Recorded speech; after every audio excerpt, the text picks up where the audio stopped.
오늘 다시 성경 공부 우리 합니다. 성경 공부하기 전에 지난 주일날 우리가 말씀 들었던 것 가정에서 우리가 좀 더 이해해야 될 문제에 대해서 말씀드리고 바로 성경 공부하겠습니다. 2016년도에 우리 첫 예배에서 아주까지 늦지 아니했다 이 말에 대해서 다시 한번 우리가 늦지 아니했다. 도대체 어떤 문제에서 늦지 아니했느냐. 이것을 다시 한번 정리하고 나서 오늘 성경 공부합니다. 지난 주일날 제가 늦지 않았다 이 문제는 어떤 일을 하기에 아직까지 늦지 않다. 어떤 사명을 받았을 때 그 사명을 완수하기 위해서 일할 수 있는 그런 여건이 늦지 않다고 이렇게 정리하면서 어떤 일이 우리에게 주어지더라도 아직까지 늦지 않았으니까 극복하고 어려운 일이 있으면 극복하고 달려가자고 이렇게 정리를 하고 말씀드렸는데 오늘 성경 공부 전에 이 늦지 아니했다 한 이 문제에 대해서 두 가지 더 늦지 않았다. 자, 두 가지. 두 번째는 어떤 문제에서 늦지 아니했나 이런 문제를 보게 되면은 우리가 아주까지 회개하는 일에 늦지 않다. 어떤 사실을 알고 내 행함을 알고 이것이 잘못됐다 하는 걸 느껴가지고 회개하는 문제에 있어서 아주까지 늦지 않다. 그러니까 지금이라도 우리가 지난 과거에 잘못된 것 있으면은 늦지 않았으니까 회개해가지고 돌이켜야 된다. 이렇게 정리할 수 있고, 세 번째는 늦지 아니하다 이 말은 성경 말씀을 이해하는 정도에 있어서, 성경 말씀을 해석하는 정도에 있어서 아직까지 늦지 않다. 지나간 과거에 잘못 해석했을 이런 일이 있을 때 아직까지 늦지 않으니까 바르게 해석하는 이런 문제에 대해서 늦지 않다 하는 것을 정리합니다. 다시 한번 우리가 늦지 않다. 어떤 일을 할 수 있는 이 능력 문제에서 우리가 아직까지 늦지 않으니까 할 수 있다. 어떤 일을 깨달았을 때, 잘못을 깨달을 때 회개하는 이런 문제, 지금이라도 당장 늦지 않으니까 회개할 수 있다. 성경 말씀을 이해하는 정도 문제에 있어도 지금도 늦지 않으니까 지나간 과거에 잘못 해석한 것을 지금도 늦지 않으니까 바로 이해할 수 있다 하는 것으로 아시면 되겠습니다. 그러면 계속해서 우리 성경 공부하는 데에 지난주에 여러분 성경 공부 생각해 보시면 구원 관계에 대해서 우리가 전체적인 구원 관계에 대해서 정의도 하고 필요성도 말하면서 구원은 하나님께서 하신다. 이렇게 전체적인 구원 관계에 대해서 말씀하는 과정에서 이 구원은 결국은 하나님이 하시는데 우리가 구원받았다 그랬을 때에 성령님의 역사가 5대 역사가 있다 하는 것을 전번 시간에 우리가 공부했습니다. 우리가 구원받았다, 구원의 확신을 가지고 살았다 하는 것은 필연적으로 성령님께서 역사하신 5가지 사건이 있어가지고 우리가 완전한 구원을 받았고 구원의 확신을 가진다고 이렇게 이야기하신 것을 여러분 기억합니다. 그래서 구원받았다 이 말은 성령님의 역사가 5대 역사가 우리 가운데서 일어나서 그 5대 역사로 말미암아 구원의 확신, 구원의 완성을 우리가 가졌다. 그러면서 첫 번째는 중생하게 된 것. 구원을 받았다 그러면 중생하게 된 것. 구원을 받았다 그러면 성령님이 내재하시는 문제. 세 번째는 인치시는 역사, 네 번째는 보존하시는 역사. 이렇게 중생하시고 내재하시고 침례하시고 인치시고 보존되시는 이런 역사가 있다고 우리가 말씀을 드렸습니다.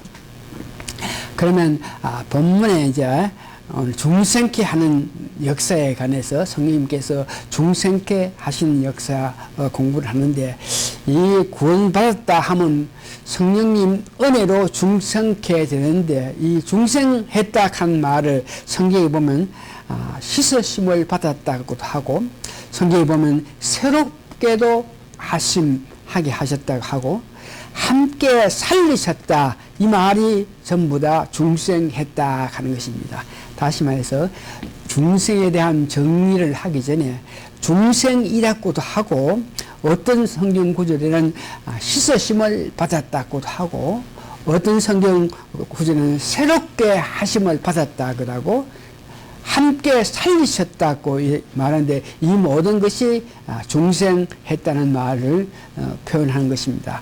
그러나 이 모든 일 우리가 중생했다, 씻으심을 받았다, 새롭게 하심을 입었다, 함께 살리심을 받았다 이 모든 일은 요한복음 1장 13절에 보니까 이는 혈통이나 육정으로나 사람 뜻으로 나지 아니하고 그러니까 우리가 중생 받았다, 새롭게 되었다, 함께 살리심을 받았다, 씻으심을 받았다 이 모든 것은 하나님께서 하시는 것이다. 이 일에 뭐 어떤 인간이라든지 어떤 다른 신이든지 어떤 능력으로 하는 것이 아니고 하나님이 하셨다는 것을 여러분 기억하시기 바랍니다. 그러면 중생에 대한 정의 문제를 말씀드리는데 첫 번째 중생의 정리 이것은 우리가 확실하고 분명하게 알아야 되는데 여러분 한번 생각해 보세요. 의사들은 어떤 병에 대해서 우리가 병원에 가면 구체적으로 어떤 병에 대해서 이 병이 어떻게 돼서 낫고 어떻게 치료해야 되고 어떻게 해야 되는지 이거 구체적으로 아닙니다. 또 변호사들은 우리가 어떤 범죄 문제, 재해 문제, 어떤 사건 문제에 의지할 때 구체적으로 이건 어떤 제목이고 어떻게 처벌받고 어떻게 해야만 어떻게 우리가 쉽게 문제를 해결할 수 있다. 구체적으로 아는 데에 우리 신학 믿는 사람들도 중생했다 이 문제는 기독교인으로서는 분명하게 내가 기독교인이기 때문에 중생했다 이런 문제 구체적으로 분명하게 그렇게 알아야 되는데 많은 사람이 중생했다 그 정도로 아직 이것을 구체적으로 중생했다 한 정의 이런 문제에 대해서 잘 알지 못하겠는데 오늘 여러분 성경 공부를 통해서 중생했다 우리 기독교의 가장 중요한 구원 가운데서 성령님 역사를 통해서 중생하는 것인데 이 중생 문제에 구체적으로 알겠는데 중생 그러면은 내가 어떤 사람인데 중생됐다 그 정의는 우리가 허물로 죽어야 될 사람이 죄로 말미암아 죽었던 영혼이 성령님의 책망에 어거해서 그 다음에 우리가 성령님의 책망을 받아들였을 때에 예수님께서 십자가에 완성하시는 역사로 통해 가지고 그래 가지고 우리가 하나님의 이름으로 출생해서 그 다음에 하나님의 생명에 거하게 되는 이것을 보고 중생에 대한 정의입니다. 그래서 그 중생의 정리는 구체적으로 우리가 부분으로 성경 구절을 들어대면서 성경 말씀에 의해서 우리가 구원 중생했다 그러면 허물로 죽었다 이 성경 어디서 그런 말을 하느냐 그럼 그 뜻이 뭐냐 구체적으로 알기로 원합니다. 다시 한번 중생에 대한 정의는 허물로 죽었던 우리 영혼이 성령님의 책망에 어거해서 우리가 그 책망을 들을 때에 그리스도 십자가에 완성하신 역사에 따라서 하나님의 이름으로 출생해 가지고 우리가 하나님의 생명에 참여하는 것을 구원에 대한 정의라 그럽니다. 그래서 다시 한번 구체적으로 우리가 허물로 죽었던 영혼이라 이 말씀은 에베소서 2장 1절 보면 성경에 너희의 허물과 죄로 죽었던 너희를 살렸도다. 허물과 죄로 죽었던 영혼. 이 말씀은 로마서 1장, 2장, 특별히 2장 전체를 보면은 우리가 죄 지을 수밖에 없는 인간이기 때문에 율법을 주셨지만 그 율법대로 순종하고 따라갈 수 없기 때문에 모든 사람이 죄를 지어가지고 하나님 영광, 하나님 앞에 설 수 없는 그런 입장이 됐다. 그렇기 때문에 우리가 허물로 죄로 말미암아 내 영혼이 죽은 것을 말합니다. 그래서 중생한 것은 허물로 죽어야 되는데 아담이 죄를 지음으로 통해서 영이 죽은 것 같이 우리가 죽어야 되는데 살리셨다. 성령님의 역사로 통해서 살리셨다. 어떻게 살리셨나? 허물과 죄 가운데 사는 우리를 그냥 두시지 않고 하나님께서 불쌍히 여기셔가지고 성령님을 우리에게 모든 사람에게 이렇게 임하게 하셔가지고 그 성령님께서 우리를 책망하신다. 여러분 이 문제는 요한복음 16장 9절에서 11절 여러분 많이 듣고 많이 읽고 많이 아는 내용인데 죄에 대해서 우리가 예수님이 우리를 죽기까지 하시면서 구원하시기 위해서 하셨는데 그 예수님을 믿지 않은 것이 죄라 그랬고 그 다음에 죄에 대해서 의에 대해서 이런 문제는 여러분들이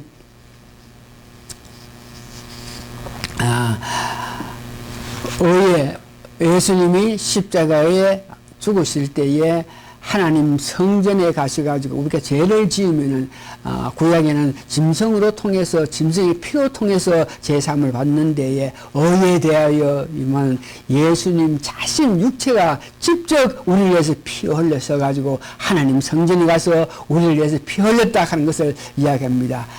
그러면서 세운 심판에 대해서 하면 임금이 심판을 받는데 이렇게 예수님을 믿지 않고 예수님 은혜 알지 못하고 믿지 않을 때에 심판받는다. 이 말에 대해서 우리가 그 예수님을 받아들일 때에 예수님께서 십자가의 완성이라고 해서 십자가의 완성은 우리를 구속하셨고 죄 가운데 있는 우리 대신 예수님이 죽으시고 디모데전서 2장 6절에 보니까 그가 모든 사람이여 자기를 속전으로 주셨으니 기약이 이르러 증거하리라. 속전으로 주셨다 하는 것은 우리가 죄를 지어가 우리가 죽여야 될 것인데 예수님께서 우리 모든 죄를 덮으시고 우리 죄를 죽으셨기 때문에 우리가 대속 받았다. 우리는 죄가 없게 만드셨다. 그 다음에 그리스도 십자가의 완성한 것은 두 번째 한몫했다. 이러면 우리가 죄를 지었기 때문에 내 영혼이 죽었기 때문에 하나님과의 온전한 관계를 유지하지 못하고 살아왔다. 이 말은 하나님의 은혜를 받을 수 없고 하나님 사랑을 받을 수 없고 하나님 주신 은총을 받지 못하고 살았는데 죄로 말미암아 고린도후서 5장 18절에서 19절을 보니까 모든 것이 하나님께서 났으니 제가 그리스도로 말미암아 우리를 자기와 화목하게 하시고 또 우리에게 화목하게 하는 직책을 주셨으니 그리스도로 말미암아 예수님의 십자가에 죽으시는 그 모습을 보시면서 하나님이 그 예수님 때문에 우리에게 화목하겠다. 우리가 가게에는 하나님과 관계에서 하나님께서 우리를 향한 마음이 전혀 갖고 계시지 않는데 예수님께서 십자가에 고난 당하시는 우리를 위해서 당하시는 그 모습을 보고 하나님께서 우리를 향한 마음을 가졌다 하는 것이 하나님과 우리 인간이 화목하게 됐다. 어떻게 예수님께서 십자가에 고난 당하시는 돌아가시는 것을 보시면서 하나님께서 화목했고 세 번째는 그리스도의 십자가의 완성은 만족하셨다. 요한 1서 2장 2절에 보면 하나님께서 예수님께서 우리를 위해서 십자가에 돌아가시는 그 모습을 보고 하나님께서 리컨실레이션 만족을 하셨다.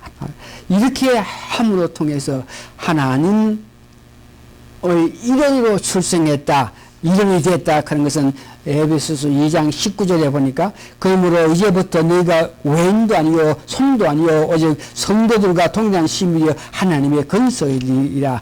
그래서 예수님이 우리의 십자가에 죽으신 것을 우리가 알고 우리가 예수님을 믿고 예수님을 통해서 은혜 받아서 하나님께 향한 마음을 가질 때 우리는 하나님의 자녀로 출생했다. 요한복음 3장 3절에서 5절에 보니까 우리가 어떻게 출생하느냐. 예수님이 우리를 위해서 죽었기 때문에 그 은혜로 말미암아 우리가 하나님의 자녀로 출생했다. 예수께서 대답하여 가로되 진실로 진실로 내게 이르노니 사람이 거듭나지 않으면 하나님 나라를 볼 수 없느니라. 니고데모가 가로되 사람이 너희는 어떻게 살 수 있나이까? 두 번째 모태에 들어갈 수 있나이까? 그러니까 거듭나지 않으면, 다시 말해 중생하지 않으면 하나님 나라를 볼 수 없다.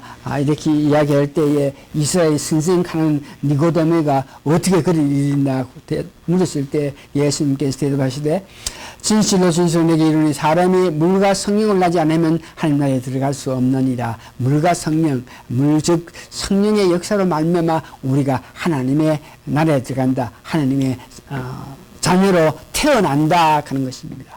그러니까 마지막으로 하나님의 생명에 참여했다. 그런 모든 과정을 통해서 우리가 하나님의 생명에 참여했다. 요한 1서 5장 11절 12절에 보면 또 중건 이것이 하나님이 우리에게 영생을 주신 것과 이 생명이 그의 아들 안에 있는 그것이니라. 하나님께서 우리에게 영생을 주셨다. 이 말은 예수님 은혜, 예수님 생명이 우리 마음속에 있는 것을 이야기하고 있습니다. 자, 그러면 중생에 대한 정의를 구체적으로 우리가 알아봤습니다. 자, 우리 허물에 있던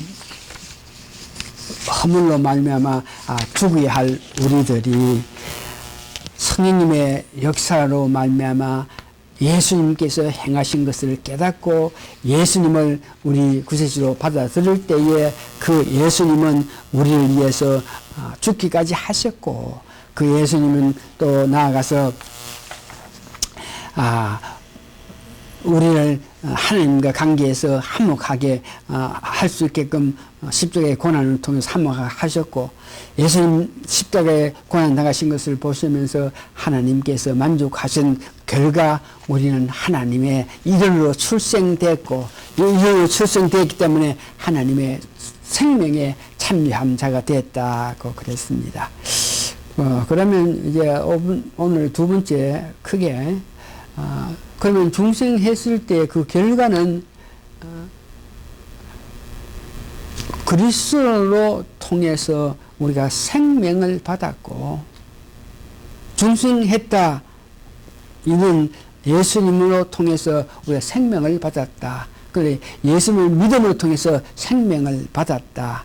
요한 1서 5장 12절에 보니까 아들이 있는 자에게는 생명이 있고 하나님의 아들이 없는 자에게는 생명이 없느니라. 그러니까 우리가 예수 그리스도를 믿었을 때에 우리 마음속에 생명을 갖게 된다. 구원받았다, 중생했다 하는 것은 우리가 예수님의 생명을 갖고 있다는 것을 이야기합니다. 그 생명이 있음으로 우리는 어떤 사람이냐. 고린도 후서 5장 17절 그러니 누구든지 그리스도 안에 있으면 새로운 피조물이라. 이전 것은 지나갔으니 보라 새 것이 되었도다. 우리가 새로운 피조물이 되었는데 예수 그리스도를 믿음으로 통해서 하나님께서 우리에게 성령을 부어주심을 통해서 우리는 새로운 피조물이 되는데 이것을 생명을 받았다. 그리스도를 통해서 생명을 받았다. 그러고 두 번째는 새 성품을 받았다.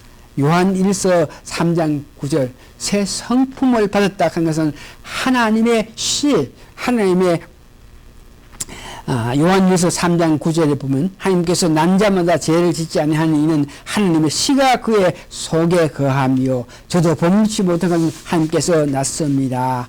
새 성품을 받았다 하는 것은 하나님께로부터 그 하나님의 씨를 받아서 우리가 태어난 자가 되었다. 베드로후서 1장 4절에 보니까 이로써 보배롭고 지극히 큰 약속을 우리에게 주사 이 약속으로 말미암아 저희 정력을 위하여 세상에 서울 것을 피하여 신의 성품에 참여하는 자가 되게 하려 하시니라. 중생했을 때에 우리가 그리스도를 통해서 생명을 받았고 우리 성품은 하나님께서 우리에게 주셨기 때문에 하나님 씨앗으로 통해서 우리가 성품을 받았기 때문에 하나님의 뜻하신 대로 우리가 살 수 있고, 세 번째, 새 마음을 받았다 하는 성령으로 말미암아 새로운 마음을 가졌기 때문에 우리 마음속에 욕심이 있고 여러 가지 구습 있는 그 뜻대로 사는 것이 아니고 받은 마음으로 통해서 새로운 심령으로 우리가 하나님 뜻대로 살 수 있다. 에베소서 4장 23절에 오직 심령으로 새롭게 되어, 그러니까 성령님으로 통해서 우리가 새 마음을 받았기 때문에 우리 마음을 새롭게 해서 하나님 기뻐하신 삶을 살 수 있다. 로마서 12장 1절에서 2절에 보니까 그러므로 형제들아 내가 하나님의 모든 자비하심으로 너희를 거느니 너희의 몸을 하나님이 기뻐하시는 거룩한 산제사를 드리라. 이는 너희의 영적 예배니라. 우리 마음속에 성령님을 통해서 새 마음을 받았기 때문에 그 마음에 어기서 살아갈 때 온전한 예배 정신, 예배를 드릴 수 있다. 그러니까 그렇게 되게끔 하기 위해서 로마서 12장 2절 너희는 이 세대를 본받지 말고 오직 마음을 새롭게 함으로 배움을 받아 하나님이 선하시고 기뻐하시고 온전한 뜻이 무엇인지 분별하라 하셨습니다. 우리가 구원받았다. 구원받았을 때에 성령님의 5가지 역사가 우리에게 임함으로 통해서 우리가 완전한 구원을 받는데, 첫 번째 구원에 관해서 구원을 받았다 한 것은 중생했다는 역사를 이야기했는데, 중생했다 이 말은 다시 한번 우리가 새롭게 거듭났다는 것을 이야기했죠. 죄에서 씻음을 받았다는 것을 이야기하죠. 새로운 피조물이 되었다 하는 것을 그래요. 그래서 새로운 피조물이 되어 가지고 하나님 기뻐하시는 삶을 살기 위해서는 성령님이, 예수님께서 우리 마음 속에 생명을 주신 그 생명과 하나님이 주신 성품과 성령님이 주신 마음에 어긋해서 우리가 새로운 삶을 살 수 있다. 구원받은 사람은 오늘 말씀을 정리해 보면 순전히 하나님의 은혜로 말미암아 우리가 구원받았다 하는 것을 여러분 아십니다. 그러면서 성령의 5대 역사 중에서 오늘 첫 번째 중생에 관해서 중생하게 되었다. 다시 말해서 중생하게 되었다 하는 것은 씻으심을 받았고 새롭게 재생시킨 바 되고, 이 모든 것을 하나님께서 하셨다. 고로 우리가 세 분 하나님께 은혜 받은 사람으로 고맙고 감사한 마음으로 살아나가야 될 것입니다. 다시 한번 말씀을 정리해 보면 하나님이 순전한 은혜로 말미암아 우리가 구원받았는데, 구원받았다 하는 것은 중생케 된 것인데, 이 모든 것은 성령님의 역사로 말미암아 우리가 중생케 되었으니까, 중생케 되었을 때 우리가 하나님 기뻐하신 삶으로 살 수 있는 그 모든 생명하고 성품하고 마음을 주셨으니까, 주신 그 생명, 성품, 마음에 의해서 바르게 하나님 섬기면서 살 수 있다 하는 것을 기억하시고, 우리에게는 이미 구원받았을 때에 중생하게끔 하셨다. 이 말은 우리가 하나님 보시기에 합당한 삶을 살 수 있는 모든 것을 간직하고 있는 그런 실정이니까 여러분들 이미 주신 하나님 은혜에 따라서 우리가 살면 됩니다. 그래서 우리는 이미 구원받은 사람이니까 중생한 새 힘을 얻고 새 마음을 가지고 새로운 능력을 가지고 살 수 있는 은혜를 받았다는 것을 생각하시면서 그 귀한 것을 주신 하나님을 찬양하면서 바르게 사시는 여러분 되시기 바랍니다. 고맙습니다. 기도하시겠습니다. 고마우신 아버지 하나님, 하나님 은혜 감사하고 감사합니다. 아직도 늦지 않다 하시면서 아직도 깨닫는 것을, 그런 마음을 가지는 것이 늦지 않는다 그랬으니까 말씀하신 것을 우리가 받아들여서 늦지 않고 깨달아서 바르게 생활하는 저희들 되게 도와주시옵기를 예수님 거룩한 이름 받들어 감사 기도합니다. 아멘.